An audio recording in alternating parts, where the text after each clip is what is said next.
সবাই খুব ভালো আছো। তো সবাই যেন সরস্বতী পূজা আমার ছেলেকে পাঞ্জাবি পরিয়ে দিয়েছিলাম। তো দেখো আমার ছেলেকে পাঞ্জাবি পরিয়ে দিয়েছি, কেমন লাগছে জানিও। আর আমার মেয়েকেও কিন্তু আমি একটা হলুদ রঙের শাড়ি কিনে নিয়ে এসে পরিয়েছিলাম। তো দেখো মেয়েকেও ঠিক লক্ষ্মী ঠাকুরের মতন লাগছে। তো আমার ছেলে তো বলি দিল যে বনিকে লক্ষ্মী ঠাকুরের মতন কি সুন্দর করে মা তুমি সাজিয়ে দিয়েছো। তো ওইখানে আমাদের সরস্বতী ঠাকুরকে আমরা নিজেদের ঘরের মতন করে সাজিয়েছি। তো আমি পিতলের ঠাকুর কিনে নিয়ে এসেছিলাম সরস্বতী পুজো করার জন্য।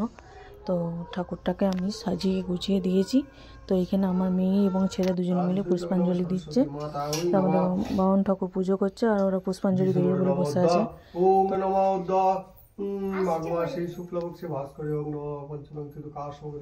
তো তারপর পুষ্পাঞ্জলি দেওয়া হয়ে যাওয়ার পর আমার মেয়ে এবং ছেলে চলে গেল বাইরে। তো দেখো এটা আমাদের বাড়ির বাইরে। তো বাড়ির বাইরে ওরা দুজন মিলে দাঁড়িয়েছিল, আমি একটু ছবি টবি তুলে নিলাম। তো আমরা চলে গেলাম এবার আমাদের পাড়ার ঠাকুরের কাছে। তো পাড়ার ঠাকুর এটা হচ্ছে আমাদের পাড়ার ঠাকুর। তো আমাদের পাশেতেই আসে। তো পাড়ার ঠাকুরের ওখানে একটা মটর কলাই গোল গোলের নাটক হচ্ছিল। এই হচ্ছে আমাদের নাটক।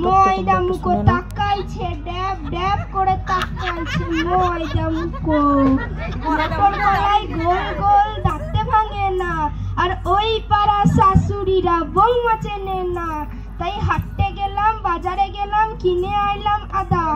আদা খেয়ে মোদের বাবা হাঁকছে গাদা গাদা।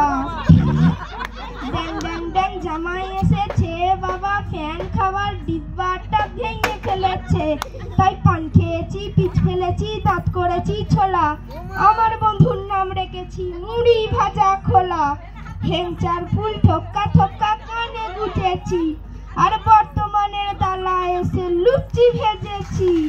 এই বেশি তাকাস না, বিয়ে দিয়ে দেবো, কেঁদে মরে যাবি। তো নাটকটা হয়ে যাওয়ার পর আমাদের পাড়ার